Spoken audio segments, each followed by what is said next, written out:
Hello ladies and gentlemen, and welcome to this, another episode of 1997 Heaven. Now tonight we're going to be looking at a very interesting show. It's very interesting for various reasons, but the main one for me is because this is another one of those shows from 1997 that I don't have any recollection even of seeing before. This one we're going to do tonight, as you obviously can tell by the title, is In Your House number 14, which was subtitled Revenge of the Taker. So, let's go on with it. Just before I start, alright, it's Sunday right now, okay? I apologise if you can hear any random noises coming from outside, right? Today, Stoke City thrashed the living pants off Bolton Wanderers 5-0. So this whole city has just been one big party today. It's been fantastic, it has to be said. Even as a Liverpool fan, it's been brilliant being in Stoke today, it really has. So if you hear any random car horns or anything like that, that's why, okay? Just so you know. So, the opening contest was the Legion of Doom defeating Owen, Hart and the British Bulldog by disqualification. So, British Bulldog and Owen Hart retained the Tag Team Championship. So, Owen Hart and British Bulldog are fresh off the emotional reunion with Bret Hart on Raw a couple of weeks ago, which was the start of the Hart Foundation. Fully turned Owen and Bulldog heel because they were in the process of a breakup. I'm sure you remember. I've talked about it in the past in this series. They were in the process of breaking up. There was friction, there was tension between them at WrestleMania and before that a Fatal 4. And that whole turn was completely scrapped so they could do the Hart Foundation. LOD are just LOD, as you know. The LOD control from the start. Bulldog starts to come back, and in classic Legion of Doom style, Hawk just doesn't sell anything at all. LOD own Owen, including a splash off the top by Hawk. Owen hits an Insiguri. The Tag Team Champions beat Hawk, including a long chin lock and a Bulldog, and a sleeper by Owen. And it's just like, sometimes it's weird with Owen and Bulldog, because sometimes they wrestled as faces, even though they were heels, and sometimes they wrestled as heels. In this case, obviously, the Legion are doing well, they're clearly the faces, but it's weird. Some of the things that they did even in this match were very face-ish, but then, of course, the chin lock and the sleeper hold by the Tag Team Champions, you know, pretty much confirms they're the heels. Oh, yes, it does. Animal with a power slam off the top gets the 1, 2, 3, and it literally comes out of nowhere. But yeah, I can hear you saying now, you said that it was by disqualification, but basically what happens in one of those things that doesn't really make a lot of sense, another referee comes out and says, look, Animal pinned the wrong guy, match must restart. So you're like, right, fair enough. The champs double team Animal with Owen until Owen misses a splash. Doomsday device, but then Bret Hart comes out, hits one of them with a chair, and that gets disqualification. That's your match. Match was shite. It's a one-star match because I'm a nice guy. That power slam off the top by Animal was pretty damn sexy, has to be said. But yeah, that was it. Was a knee opener. But it was downhill from there. Savio Vega defeated Maivia by count out. A disqualification followed by a counter. Oh, it's a great show, this one, isn't it? Maivia retains the Intercontinental Championship. Rocky works the arm to start with arm drags and an arm bar to silence. Oh yes. Savio with lots of rest holds. Rocky comes back with a fisherman suplex for 2. A DDT gets 2. A belly to back suplex and a belly to belly suplex gets 2. A rock bottom gets no reaction and gets 2, which is just funny to watch now. A backslide gets 2. Everything Rocky does just gets 2 and gets no reaction. And then Savio Vega chucked Rocky to the outside onto Crush, who had accompanied Savio Vega to the ring. Crush isn't happy about that. Hits Maivia with the heart punch, and that gets Rock out. And that's your match. And you're just like, wow, how underwhelming is this show? It really is.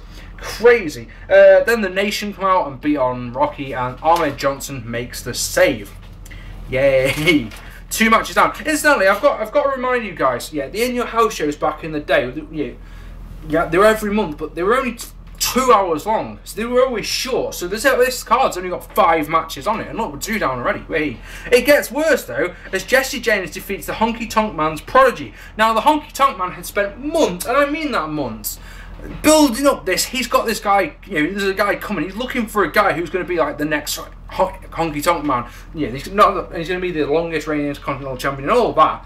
And see if you can have a guess, if you don't know, who the protege was who was going to be taking on Jesse James. Because I tell you something, bear in mind that I hadn't seen this before. I was so fucking disappointed when the guy comes out. Yeah, like I say, Honky Tonk Man's in the ring cutting a promo, and you're just like, here he is, and it's the moment in the promo that makes your heart sink is when he goes, he used to be known as Billy Gunn, and you're just like, oh no, please no. He's now called Rockabilly. Billy Gunn comes out dressed, well, not like the Honky Tonk Man, but close, to a just god-awful theme music. You're like, oh, dear God. This match is utterly awful, right? There's no reaction from the crowd to either man. Neither man gives a... Neither of these men do anything to provoke any sort of reaction from the crowd whatsoever. And I'll tell you, the high points of this match, yeah, are Billy Gunn hitting a rocker dropper, and then, in one of those things that makes no sense whatsoever, right, Jesse James gets the win with a roll-up. And you're just like, but that makes no sense. They spent months and months and months,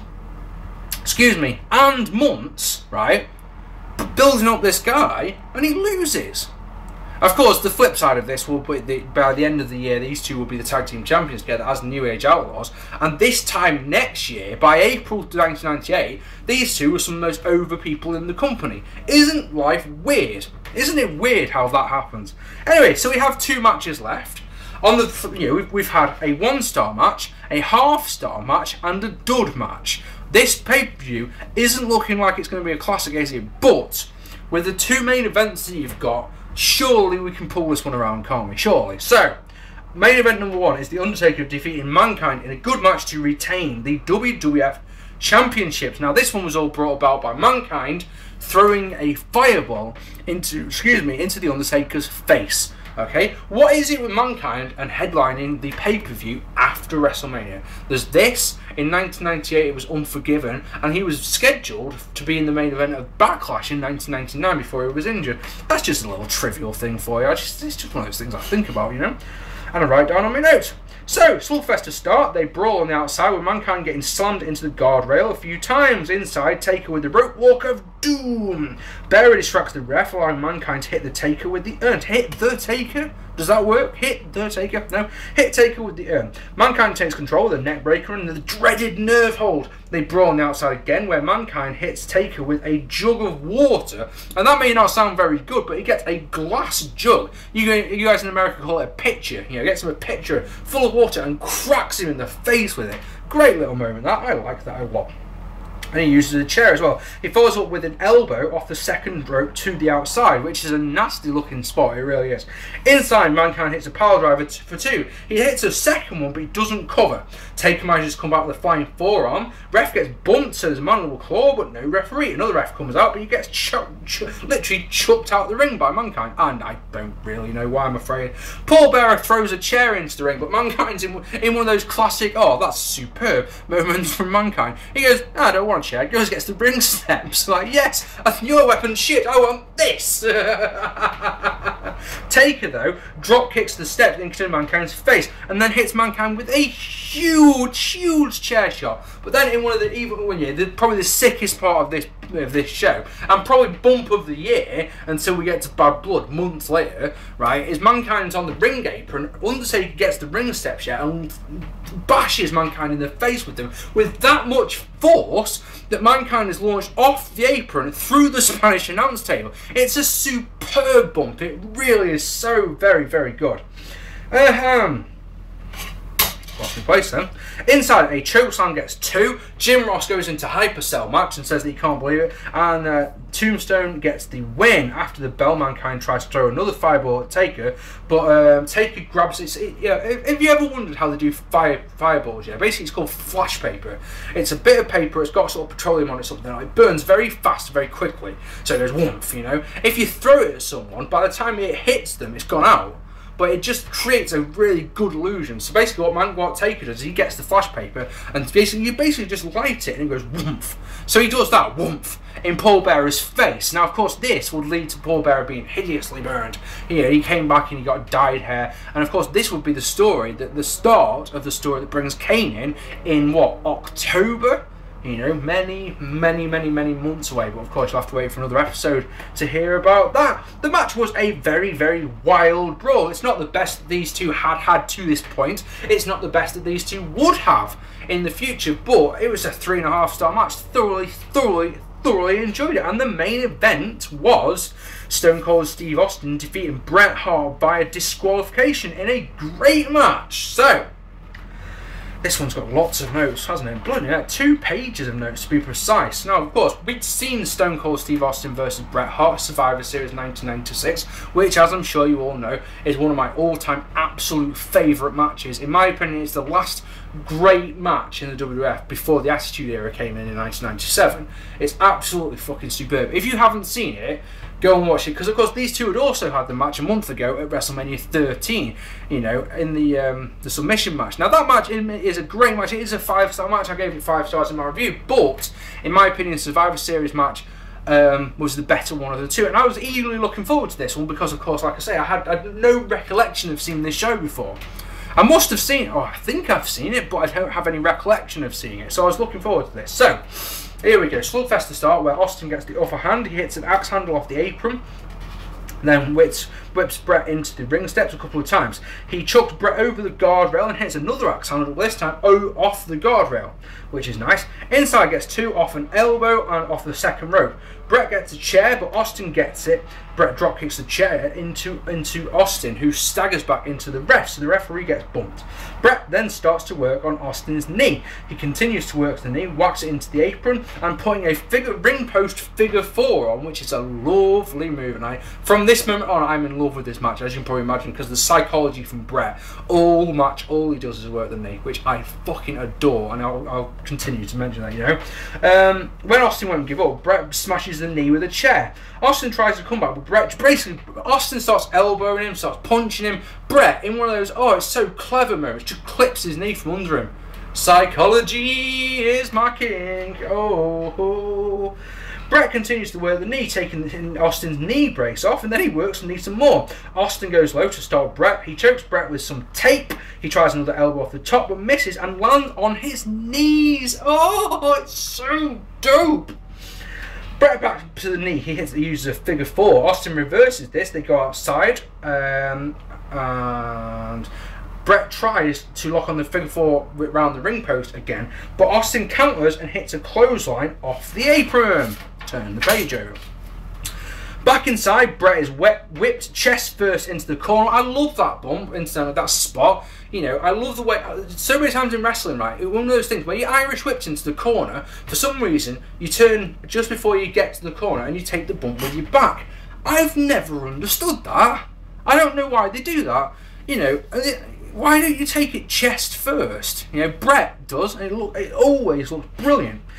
Austin does a cover over it, but gets 2. And then, in one of those, oh, I love it moment, Austin tries to go for a power driver. As he picks Bret up, his knee gives out. And you're just like, that's so clever. That's such clever stuff. That is psychology. I know, but I get hate because I bum psychology. I go on about it all the time. But when it works, and when it's done well, it's just beautiful. It's fucking art, is what it is. But, you know, a lot of people don't like it for some reason, because you just want to see spot finish. Your choice. Bret goes back to the knee, but Austin is able to drop back Bret face first onto the top turnbuckle. Bret goes low and hits a superplex. Bret goes for the sharpshooter, but Austin counters. But here, basically, you know, I mentioned before, you know, Bret had taken his knee brace off. Austin's in the sharpshooter. He notices that the knee brace is there, so whacks Bret with it. Genius way to get out of it. He puts on a sharpshooter of his own. Owen, Hart, and British Bulldog down, so Austin has to break the hold, chase them away. He puts the sharpshooter on again, but the British Bulldog comes in, hits Austin with a chair, and that gets the disqualification. Austin puts a 3rd sharpshooter on Bret. Owen and Bulldog try to stop him, but Austin chases them away, and that is the end of the show and end of the match. The absolutely superb match. Not the best I've had. Yeah, it's still a 4-star match. Were these two just incapable of having a bad match? The next night on Raw would see these two had a simmering feud going on. The next night on Raw would see the start of a feud that carried over all summer. You know, between Bret and Stone Cold, and you know, it was fucking great. And yeah, that's absolutely superb match, 4 stars. So yeah, the first half of this, the first 3 matches are pure rubbish. They are saved, good and proper, by the second 2, but it's not enough to save the show. I mean, this is what, a 3.5, 4 if you're really generous. Out of 10 show. So yeah, but me, I'm generous, but come on, I'm not that nice. 3.5 out of 10. Next up for you in this series, ladies and gentlemen, I'm going to do WCW Spring Stampede from April 1997. I really hope you can join me for that. I really hope also that you've enjoyed this video. I've been Mark P. Let me know what you think down here. If you haven't already, hit that subscribe button. I will see you all very soon. Take it easy, guys.